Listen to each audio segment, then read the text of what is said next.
beriman bahwa semua yang terjadi dalam hidup kita itu adalah takdir Allah. Kenapa? Biar kita tidak berandai-andai dan larut dalam penyesalan. Karena banyak orang yang tidak bisa memaafkan dirinya. Dia sampai hari ini tuh masih marah kepada dirinya sendiri, yang dengan kesalahan di masa lalu dia ada di sebuah posisi atau kondisi yang dia tidak suka, sehingga dia marah kepada dirinya sendiri. Dia menyesal dengan apa yang sudah terjadi. Dia larut dalam penyesalan, dan tidak sedikit orang yang dengan penyesalan itu akhirnya mengakhiri hidupnya. Naik ke tower yang tinggi, turun lagi nggak jadi karena ketinggian. Banyak orang yang larut dalam penyesalan, nggak bisa memaafkan dirinya karena dia nggak percaya bahwa apa yang terjadi itu tidak lepas dari ketetapan Allah, bukan hanya kesalahan dia pribadi. Ini penting kita di poin pertama belajar meyakini semua itu ketetapan Allah.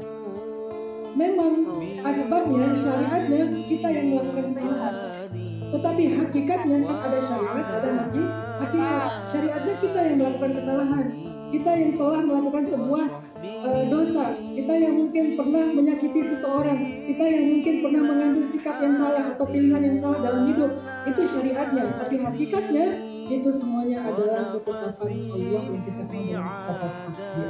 Jadi jangan terlalu larut dalam penyesalan. Ya Allah, sampai hari ini saya masih belum bisa percaya dengan apa yang terjadi. Ya Allah, kenapa saya harus begitu? Ya Allah, saya kenapa salah ngomong? Ya Allah, kenapa saya salah pilih? Ya Allah, kenapa? Itu pertanyaan muncul karena dia terlalu larut dalam penyesalan dan menyalahkan diri sendiri. Dan itu penyakit. Itu bikin kita gak nyaman. Itu bikin kita gak produktif. Itu gak membuat masalah itu selesai. Yang ada kita sedang menyakiti diri sendiri terus-menerus secara mentality. Lama-lama itu akan berpengaruh kepada fisiknya kita. Maka yang pertama, belajarlah untuk meyakini ini takdir Allah. Karena udah terjadi. Kalau belum terjadi ya kita ikhtiar. Tapi kalau udah terjadi, ini takdir Allah. Memang salah saya, tetapi ini adalah ketetapan Allah. Sehingga saya tidak akan hanya larut dalam kesedihan dan penyesalan, saya akan belajar ikhlas dan pasrah. Itu obatnya. Sama dengan marah kepada apa yang sudah terjadi gara-gara kesalahan seseorang. Mungkin masalah rumah tangga dengan pasangan, mungkin masalah dengan orang tua, mungkin masalah dengan anak, mungkin masalah dengan orang lain. Sehingga kita terus-menerus merasa sakit hati kepada dia, marah kepada dia, nggak pernah mau menerima kesalahan dia lagi, nggak pernah mau menerima maafnya, karena kita semata-mata merasa bahwa itu kesalahan dia. Tapi begitu kita bawa ke hakikat, itu adalah juga takdir Allah, kita akan sedikit berdamai untuk memberi dia maaf. Kalau kita sedikit membawa kepada hakikat, selain syariatnya memang kesalahan dia, tetapi kesalahan ini hakikatnya adalah ketetapan Allah, kita akan membuka hati untuk memberi maaf. Walaupun memberi maaf tidak harus ketemu, karena luka itu butuh waktu untuk sembuh ya. Gak bisa hari ini luka, hari sembuh, gak bisa. Terus kalau gitu saya nggak boleh menangis, Ustaz. Menangislah, kan kau juga. Jadi jangan berpura-pura, udah nangis aja, luka aja, marah aja, tetapi jangan berlarut-larut.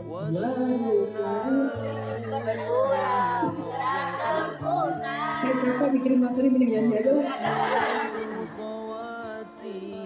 Jadi teman-teman yang dirahmati Allah SWT, itu manfaatnya beriman kepada takdir, biar kita nggak berlarut-larut dalam rasa bersalah atau menyalahkan orang lain. Wajar memang kita merasa bersalah, wajar kita marah kepada seseorang, tapi nggak boleh berlarut-larut. Kenapa? Karena selain memang ini ada kesalahan seseorang, tapi hakikatnya ini adalah ketetapan Allah. Maka maafkanlah. Ustaz, saya udah maafin dia, tapi saya nggak bisa ketemu. Gak apa-apa. Ustaz, saya udah maafin dia, tapi saya masih ngeblok dia. Boleh banget. Sejak kapan ngeblok itu dosa? Kata siapa ngeblok itu memutuskan silaturahim? Berarti dia nggak ngerti definisi silaturahim. Bahkan memaafkan itu adalah bagian dari silaturahim. Ngeblok, nggak mau ketemu, nggak mau satu grup, unfollow, unfriend, left group, itu bukan memutuskan silaturahim. Itu adalah cara kita menyembuhkan luka.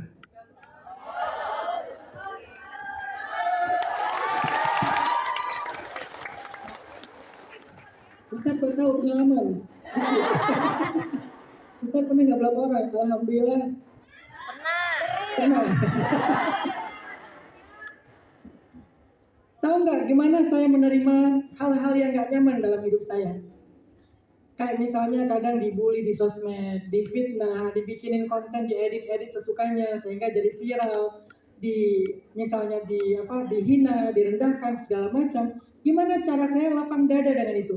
Saya dalam hati mengatakan ini ketetapan Allah. Qadarullah. Sehingga saya berusaha untuk udah melupakan dia. Apakah Ustadz bisa ketemu dengan orangnya? Belum bisa. Saya butuh waktu mungkin sebulan, 2 bulan tergantung kesalahannya. Semakin berat kesalahannya, semakin dalam lukanya, semakin butuh waktu lama untuk sembuh. Tapi saat itu juga saya sudah memaafkan dia. Gimana memaafkan? Karena memahami hakikat ini adalah takdir Allah. Memang boleh kayak gitu Ustaz? Kata siapa nggak boleh? Rasul aja butuh waktu untuk sembuh dari luka beliau. Ketika Nabi bertemu dengan Wahsy yang pernah membunuh Hamzah, lalu Wahsy beriman, masuk Islam, Nabi bilang apa? Ya Wahsy, kalau kamu bisa menghindar dari saya, hindarlah. Aku belum siap ketemu dengan kamu. Setiap melihat kamu, aku teringat dengan adegan pembunuhan Hamzah. Bahkan Nabi pun butuh waktu untuk sembuh dari lukanya. Karena emang lukanya terlalu dalam. Tapi apakah Nabi menolak iman Wahsy? Enggak, diterima imannya. Apakah Nabi berbuat baik kepada Wahsy? Diberikan zakat kepada dia. Enggak dizolimi hak-haknya. Tapi Nabi enggak bisa ketemu dengan orangnya. Jadi saya nggak mengatakan ketika kita beriman kepada takdir, akhirnya ketika kita disakiti kita masih tetap normal, masih tetap bisa tersenyum. Itu terlalu berlebihan. Itu namanya positivity toxic. Positivity toxic. Jadi toxic yang positif. Nggak boleh juga. Kamu harus kuat. Kamu nggak boleh nangis. Kamu nggak boleh ngeluh. Nggak kayak gitu juga. Itu terlalu berlebihan. Karena kamu juga manusia. Jadi kita kayak secara manusiawi kadang perlu menangis. Secara manusiawi kadang memang terluka. Secara manusiawi kadang memang marah. Tetapi itu tidak membuat kita lupa bahwa semua marah, nangis, luka yang kita alami itu sudah ditulis 50.000 tahun yang lalu. Sehingga kalau ini bukan cuma tentang manusia tetapi juga tentang Allah, maka saya ikhlas. Kalau ini bukan cuma tentang manusia tapi juga tentang Allah, maka saya ikhlas. Insya Allah.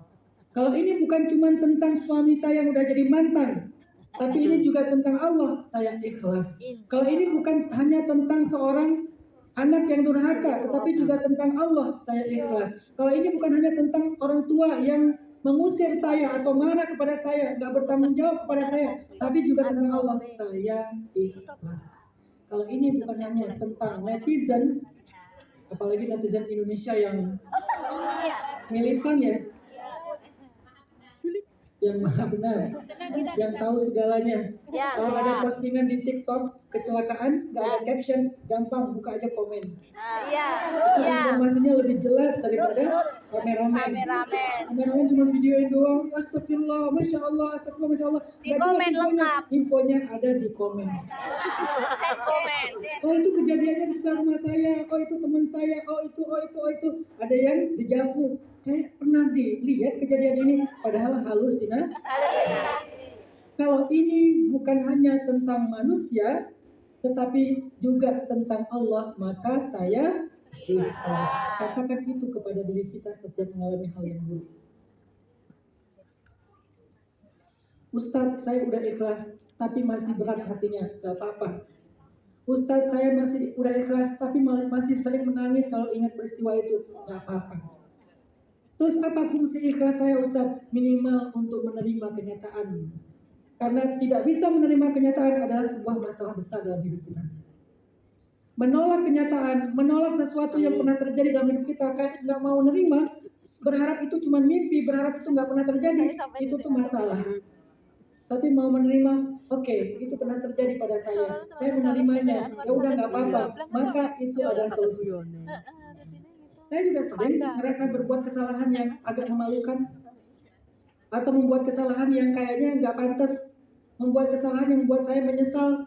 Tapi begitu saya merasa bahwa oh itu adalah ketetapan Allah, oke, saya memang pernah berbuat kesalahan. Baik, saya akan terima itu sambil saya memperbaiki diri, saya ikhlas. Jangan cuma nerima tapi nggak memperbaiki diri. Satu sisi, dari sisi syariat kita memperbaiki diri, dari sisi hakikat kita ikhlas. Itulah fungsinya dua sayap iman, syariat, hakikat. Syariat, hakikat. Kita menyesal pernah berbuat kesalahan secara syariat, perbaiki.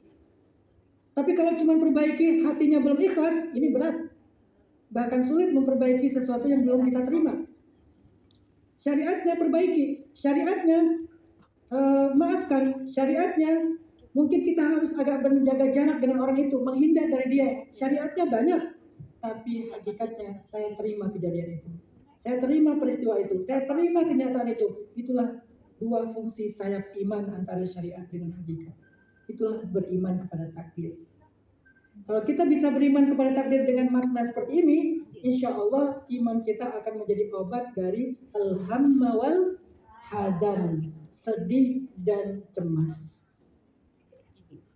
Poin kedua, arti beriman kepada takdir. Poin pertama apa tadi? Meyakini semua itu adalah ketetapan Allah. Sehingga kalau bahasa yang terakhir tadi, ini bukan hanya tentang manusia, ini bukan hanya tentang sesuatu, tetapi ini juga tentang Allah. Kalau ini tentang Allah, maka saya ikhlas. Itu yang pertama.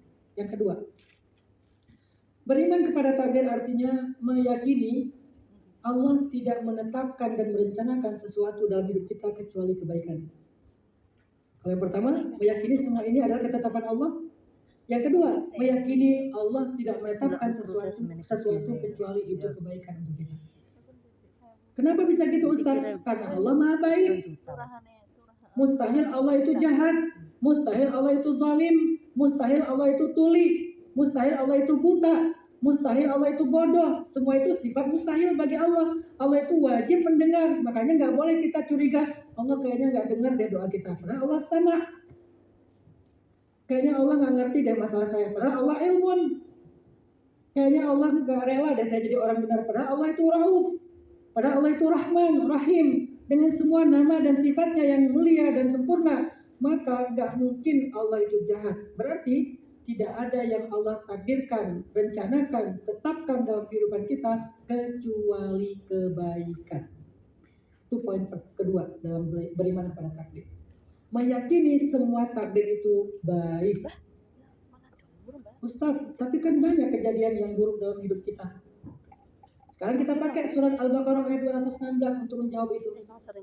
Wa asa an takrahu syai'an wa huwa khairul lakum wa asa an tuhibbu syai'an wa huwa syarrul lakum wallahu ya'lamu wa antum la ta'lamun. Allah. Bisa jadi kamu benci sesuatu padahal itu baik untukmu. Bisa jadi kamu menyukai sesuatu padahal itu buruk untukmu. Dan Allah lebih tahu sedangkan engkau tidak tahu. Maka jangan. Nah itu bukan ayat ya. Jangan sok tahu. Tapi itu bukan ayat. Mana ayat? Jangan tahu.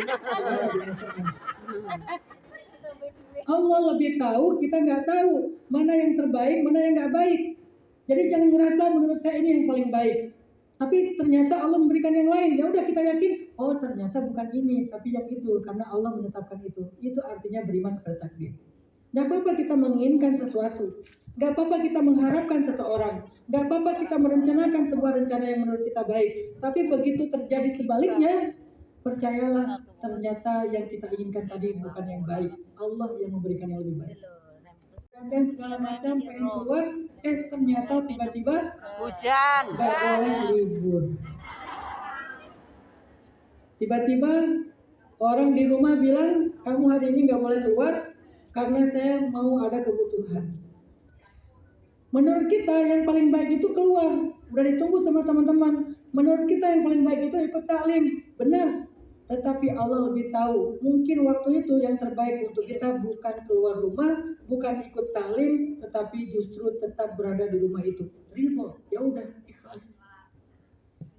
Kalau kita bisa beriman bahwa semua takdir Allah itu baik, kita suka atau nggak suka, maka kita akan bisa menyembuhkan hamma wal hazan di hati kita. Bagaimana mengimaninya bahwa semua baik Ustaz? Bisa jadi kamu membenci sesuatu padahal itu buruk bagimu. Bisa jadi kamu menyukai sesuatu padahal itu baik bagimu. Buruk.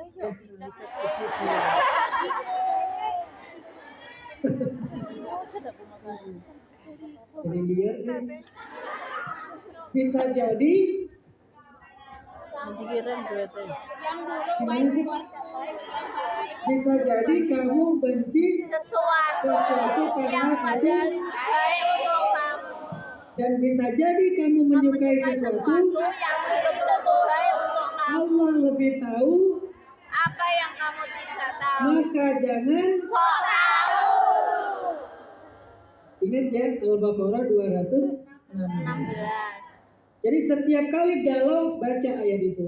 Tapi jangan dari awal ayat, karena di awal ayat itu tentang bab jihad. Kutiba alaikumul qitalu wa huwa kurhul lakum. Wajib bagi kalian berperang padahal kalian benci peperangan. Itu babnya beda. Bisa jadi kalian benci sesuatu. Nah dari situ mulainya.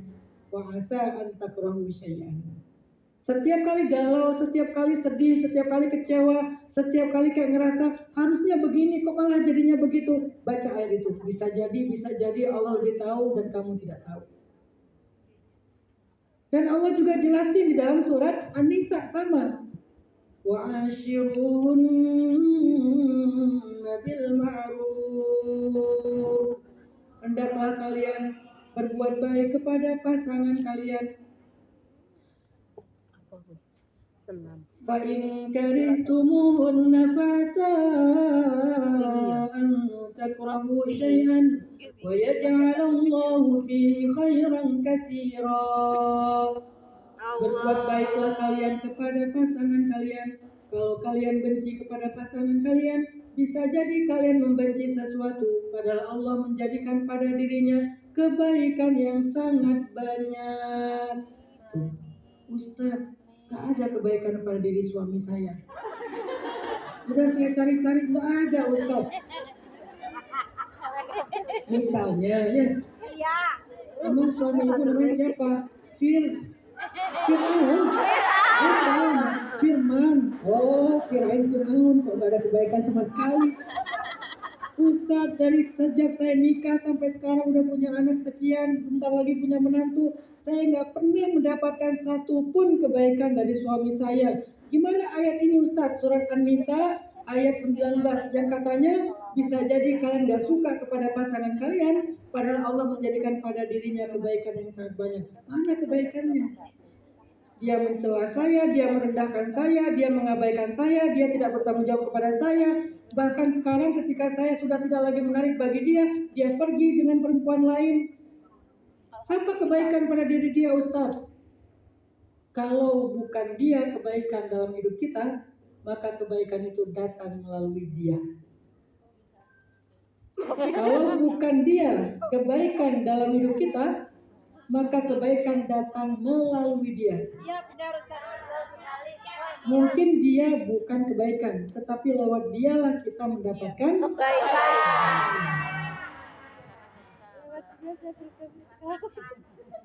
Gimana ceritanya bisa seperti itu? Bisa.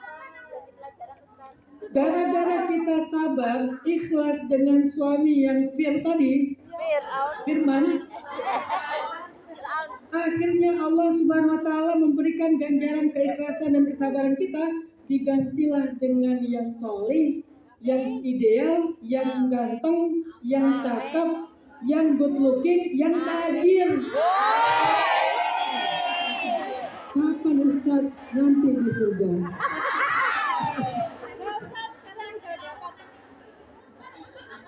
Syaratnya apa? Mati dulu. Kejamnya. Siapa yang seperti ini teman-teman? Sayyidah Asiyah, istrinya Fir'aun. Coba bayangin nasibnya Sayyidah Asiyah. Lebih tragis daripada kita, lebih berat dari kita. Beliau beriman. Setelah beliau beriman, Fir'aun jatuh cinta kepada dia, dipaksa kawin sama Fir'aun. Tapi setelah dinikahin malah disiksa sama Firaun. Sampai akhir hayatnya ada di tiang salib, yang disalib di atas pohon korma, dipaku tangannya, dipaku kakinya, disiksa siang dan malam sampai wafat di tiang salibnya Firaun. Asiyah, perempuan solehah, punya suami kayak Firaun banget, nggak ada kebaikan sama sekali. Ada kebaikan Firaun? Tidak. Ustaz jangan suzon dong sama Firaun. Gitu-gitu dia juga kayaknya suami yang keren sih, kan dia raja. Gitu-gitu ada loh kebaikan Firaun. Saya juga lumayan ngefans sih sama Firaun. Ada nggak orang yang ngefans sama Firaun? Tidak. Sampai menamakan nama anaknya Firaun. Tidak ada. Ada namanya siapa? Firaun.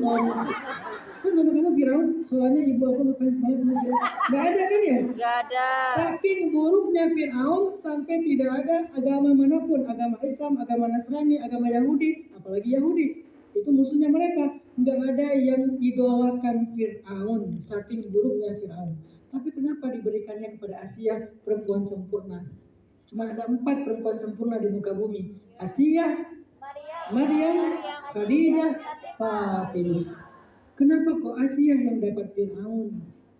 Maka siapa kita kalau cuma dapat firman untuk mengeluh, Ustaz suami saya fir banget, firman syah, bagus kan ya?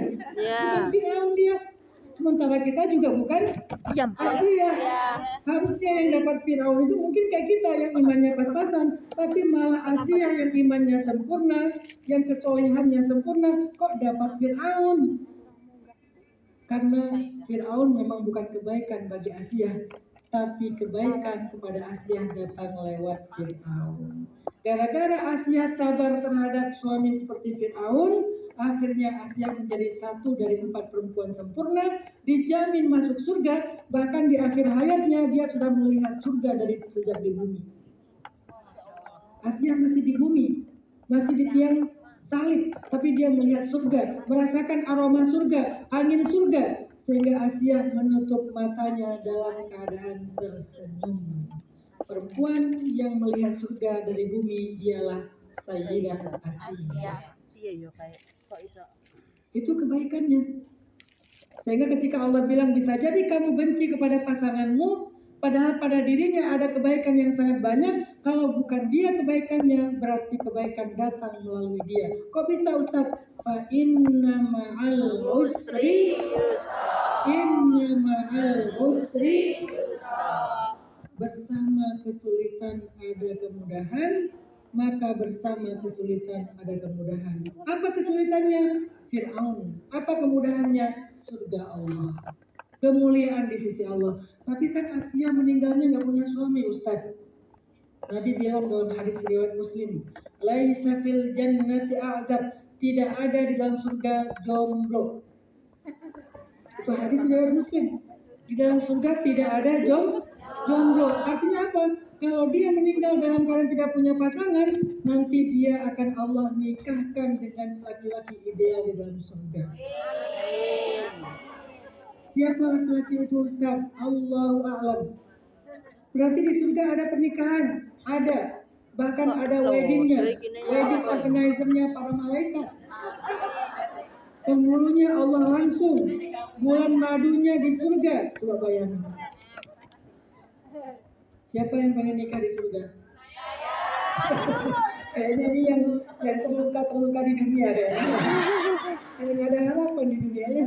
Sampai berharap ya udahlah saya nikahnya di surga aja. Maka belajarlah meyakini bahwa semua takdir Allah itu baik, nggak ada yang buruk. Baik kita suka ataupun kita nggak suka.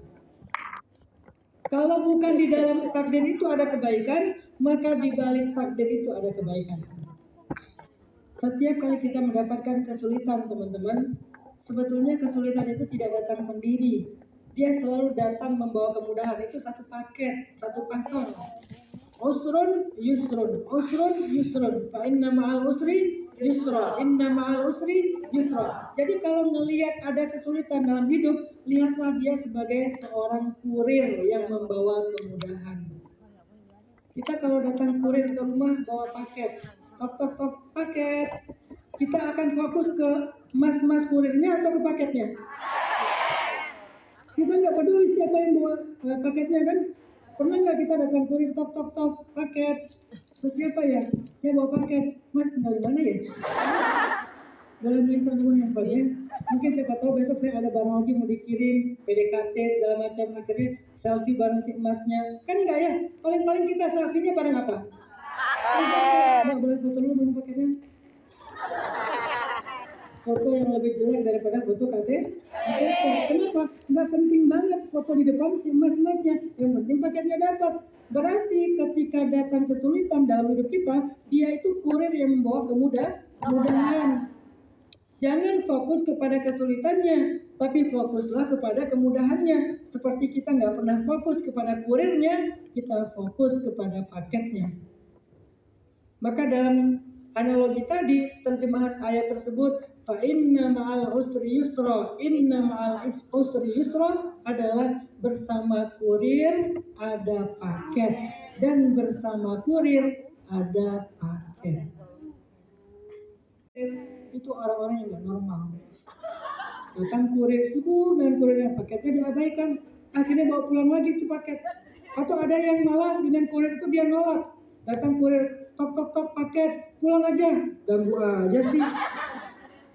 Kita lagi anak-anak istirahat siang, ya gedor-gedor pintu atau nekan-nekan bel, suruh pulang kurirnya. Kalau kurirnya diusir, maka dia akan pergi sekaligus membawa paket yang berharga.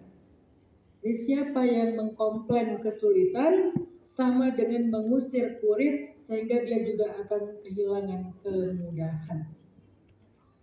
Bersama kesulitan ada kemudahan. Bisa jadi kamu benci sesuatu padahal dalamnya ada kebaikan. Saya teringat kisah seorang teman dulu tuh. Dia nikah lebih dari 5 tahun belum dikaruniai anak. Setelah beberapa tahun dia menunggu, akhirnya dia punya anak. Anaknya umur sekitar 5 tahun apa 6 tahun gitu. Tiba-tiba, dan itu anak sematawayang ya, yang ditunggu sekian tahun. Setelah berumur sekitar 5 atau 6 tahun, anaknya jatuh dari tangga. Begitu jatuh dari tangga, dirawat di rumah sakit, opname sekian hari, orang tuanya panik. Setelah berhari-hari ditungguin, anaknya nggak sadarkan diri, tiba-tiba sadar, orang tuanya langsung bertakbir, Allahu Akbar, Allahu Akbar. Masih tahu ke ustadznya, Ustadz, Alhamdulillah, Alhamdulillah. Kenapa? Anaknya udah sembuh. Ya Ustadz, tapi bukan itu. Apalagi? Tahu nggak apa yang terjadi? Ketika anaknya sadar, anaknya memanggil ibu, ayah. Ternyata anaknya selama 6 tahun ini nggak bisa ngomong. Lahir dengan kondisi sulit untuk bicara, nggak bisa ngomong sepatah kata pun. Tapi asbab jatuh dari tangga, kepalanya kebentur, di opname di rumah sakit. Ketika sadar, tiba-tiba dia memanggil ibu, ayah, dan sekarang anak itu sudah bicara dengan normal. Bersama kesulitan ada kemudahan. Pasti sulit, namanya anak sematawayang bertahun-tahun ditunggu, tiba-tiba sekarang jatuh dari tangga, pasti sulit, nggak mudah. Pasti panik, dan nggak apa-apa dengan panik itu, nggak apa-apa dengan bingung, nggak apa-apa dengan sedih. Tetapi jangan berputus asa. Ternyata ketika anak itu siuman, ketika anak itu sadar, anak itu mendapatkan kemudahan, yaitu mudah dalam berbicara. Itu kisah nyata terjadi di Kalimantan, teman saya yang cerita. Ada banyak cerita-cerita tentang bersama kesulitan ada kemudahan. Disitulah saya belajar meyakini, gak ada yang buruk dalam ketetapan Allah. Semua yang Allah tetapkan itu ada hikmahnya. Cuman kadang kita gak ngerti aja. Saya pernah ngalamin satu peristiwa ya di tahun 2015 kalau gak salah. Waktu itu saya lagi sulit-sulitnya ekonomi, finansial. Penghasilan saya dari beberapa kali ngajar sehari, mungkin beberapa kali ngajar itu paling banyak 2 juta sebulan, dan itu setiap bulan habis buat kebutuhan sehari-hari, malah kurang. Mungkin udah lebih setahun saya pas-pasan finansialnya. Tiba-tiba saya dapat sebuah project, karena saya punya percetakan waktu itu, dapat sebuah project yang keuntungannya 15 juta. Wow. Untuk orang yang udah lama nggak megang uang lebih dari 2 juta, tiba-tiba dapat cash 15 juta, saya bahagia banget. Sangat gembira gitu. Alhamdulillah dapat rezeki 15 juta cash, mau ditabung. Siapa tahu bisa beli motor baru dan segala macam. Baru seminggu saya pegang uang 15 juta, tiba-tiba saya kena DBD dan harus dirawat di rumah sakit. Masuklah ke rumah sakit, karena saya ngerasa punya uang 15 juta, di rumah sakit saya memilih kamar yang sendiri. Kenapa? Biar istri saya nyaman nungguin saya. Takutnya nanti saya sembuh, dia yang sakit karena gak istirahat. Jadi saya pilih kamar yang sendiri, ada sofa bednya, ada kulkasnya, ada TV-nya, dokter spesialis. Setelah beberapa hari dirawat, karena dokter udah boleh pulang, pas saya tebus biaya rumah sakit, habisnya persis 15 juta. Sampai di rumah saya ngahuleng. Kamu ngahuleng? Lemas. Ngelamun. Sampai di rumah saya ngelamun aja. Masya Allah, Allah baik banget, Allah baik banget. Kenapa Ustaz bilang kayak gitu? Allah tahu dalam takdir, seminggu lagi saya akan mengalami ujian sakit, butuh uang 15 juta, makanya minggu kemarin Allah kasih saya bekal persis 15 juta untuk berobat. Itu angle orang yang beriman. Tapi angle orang yang gak beriman gimana? Apa maunya Allah? Allah gak rela yang ngeliat saya pegang uang 15 juta. Baru dikasih seminggu udah diambil lagi dengan sakit, gitu kan? Iya. Jadi kita kayak nyalahin Allah, padahal Allah niatnya bantuin kita loh. Seandainya kita bisa mendengar, Allah tuh pas ngasih 15 juta tuh ngomong gini, ini 15 juta buat berobat minggu depan ya. Terus kita akan bilang apa? Makasih ya Allah, baik banget sih dikasih bekal buat berobat, kan gitu kan? Iya. Tapi karena kita bodoh, karena kita nggak beriman, kita malah menuduh Allah jahat, padahal Allah pengen bantu kita. Fabi ayyi ala'i rabbikuma tukadziban. Nikmat apa yang kalian dustakan? Aku pengen bantu kamu, aku kasih kamu bekal berobat supaya nyaman. Coba kalau nggak ada 15 juta, saya akan berobat di rumah sakit yang ruangnya tuh bisa berempat sama pasien lain. Istri saya nggak akan nyaman nungguin saya. Bisa jadi saya sembuh, dia yang sakit giliran, gantian. Tapi karena Allah udah bantu saya, ngebekali 15 juta, akhirnya saya bisa berobat dengan nyaman. Kenapa? Karena Allah tahu takdir saya, seminggu lagi mau sakit. Hidup kita sering kayak gitu. Iya. Dapat rezeki, anak sakit, kirimin, ya Allah apa maumu, baru aja dapat bonus. Udah kirim buat anak, bayar sekolah, ini dan segala macam. Bukan, itu bukan diambil sama Allah, memang dikasih buat itu. Memang dikasih buat itu. Tiba-tiba ada musibah di kampung, harus ngirimin tabungan kita. Saya nggak akan nunggu 2 bulan, itu habis. Memang disuruh tabung buat itu.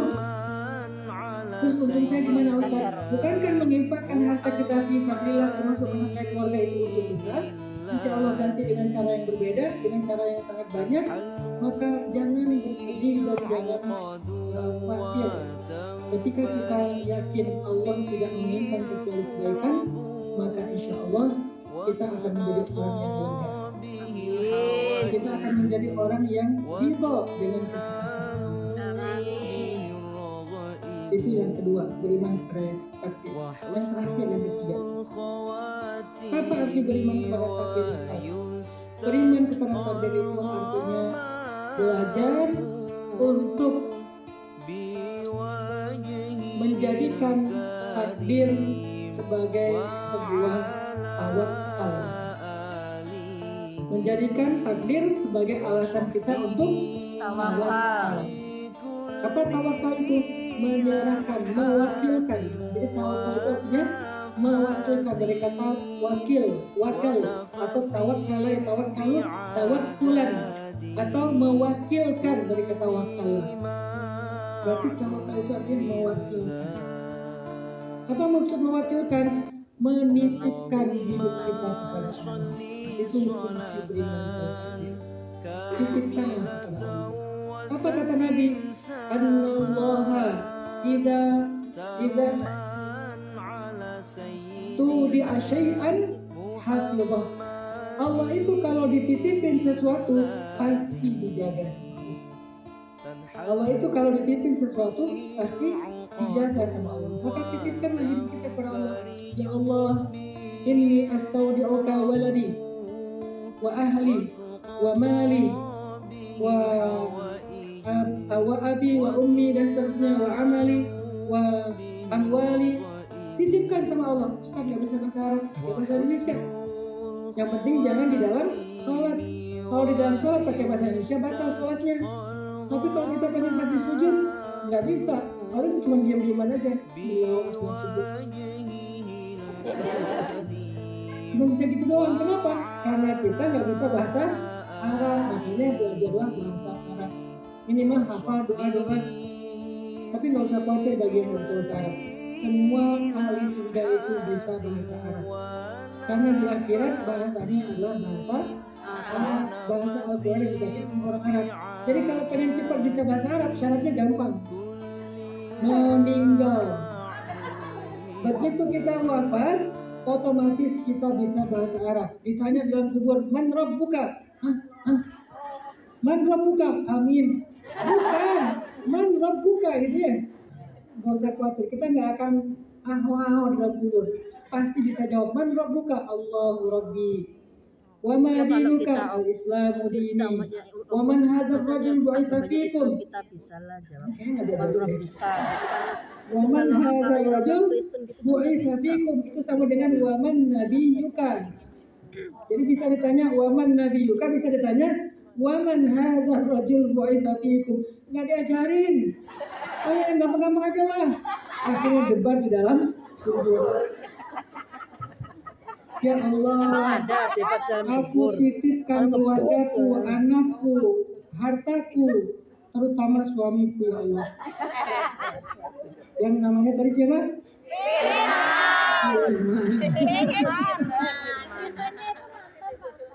Oh, mantan, bukan suami ya. Sebenarnya belum ada ya. Curhat ya ceritanya. Oke, ya Allah aku titipkan, Allah aku titipkan. Allah kalau dititipkan sesuatu, kata Nabi, Annallaha idzastudi'a syai'an hafizah. Allah itu kalau dititipin sesuatu itu pasti dijaga. Hadis riwayat Ibnu Hibban dengan derajat sahih. Kalau dititipin sesuatu pasti dijaga sama Allah, pasti dijaga. Maka titipkanlah hidup kita dengan takdir itu kepada Allah. Oh ini bukan yang terakhir ada yang keempat. Titipkanlah hidup kita kepada Allah, pasti dijaga sama Allah. Yang keempat, apakah takdir itu bisa dirubah? Itu kayaknya yang jadi penasaran kita ya. Ustaz, udah terlanjur, masih bisa dirubah nggak Ustaz? Bisa. Ustaz, kakak saya pengen dirubah. Saya pengen merubah kakak, terutama yang nomor 1 itu. Bisa nggak merubah kakak, terutama yang nomor 1, nomor 3, 4, 5, sampai 10 nggak apa-apa ya Allah. Yang 1 aja dirubah. Kepala keluar. Bisa nggak ya Allah merubah takdir? Coba buka surat Ar-Ra'd ayat 39.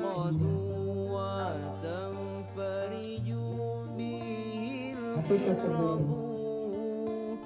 Jawabannya ada di surat Ar-Ra'd ayat 39. Allah berfirman, Bismillahirrahmanirrahim. Yamhullahu ma yasha'u wa yuthbit wa indahu ummul kitab. Allah menghapus apa yang Dia kehendaki dan menetapkan, dan di sisi Allah ada ummul kitab. Pertanyaannya, apa yang dihapus dan ditetapkan di dalam ayat ini? Takdir. Artinya apa Ustaz? Artinya Allah berkehendak untuk merubah takdir. Good news-nya adalah takdir itu bisa dirubah. Siapa yang bisa merubah takdir? Cuma Allah, nggak ada yang lain. Karena itu tertulis di Ummul Kitab, Lauhul Mahfuz. Malaikat pun nggak ada yang bisa merubahnya. Cuma Allah yang bisa merubahnya. Pertanyaannya gimana ya biar kita bisa berharap Allah merubah takdir kita, terutama kakak urutan pertama. Gimana ya Allah bisa supaya Allah merubah takdir? Gimana cara merubah? biar mantan itu balikan lagi, Oh, tidak. biar dia nyesel gitu, biar dia akhirnya sadar, insaf, biar dia akhirnya ngebuka blog kita, biar dia akhirnya nge-mention kita lagi atau nge-DM kita lagi. Gimana merubah takdir ya Allah? Satu, Nabi bilang, la yarudul qada illa du'a wa la yazidu fil umri illa al-bir. Tidak ada yang bisa merubah takdir kecuali doa, dan tidak ada yang bisa menambah keberkahan dalam hidup kecuali berbuat baik. Ada dua pesan di dalam hadis ini. Satu apa? Doa. Makanya kenapa Nabi bilang doa silahul mukmin, doa itu senjata? Karena itu yang bisa kita andalkan. Maka jangan tumpulkan senjata kita dengan makanan dan minuman yang haram. Apalagi kalian tinggal di sebuah negeri yang mereka bukan negeri muslim. Jangan korbankan senjata doa kalian menjadi tumpul gara-gara gak sabar ingin mencicipi makanan-makanan yang menurut kita enak padahal gak halal. Bersabarlah, karena senjata kalian apalagi sebagai perantau itu doa banget. Makanan, minuman, atau menurut kita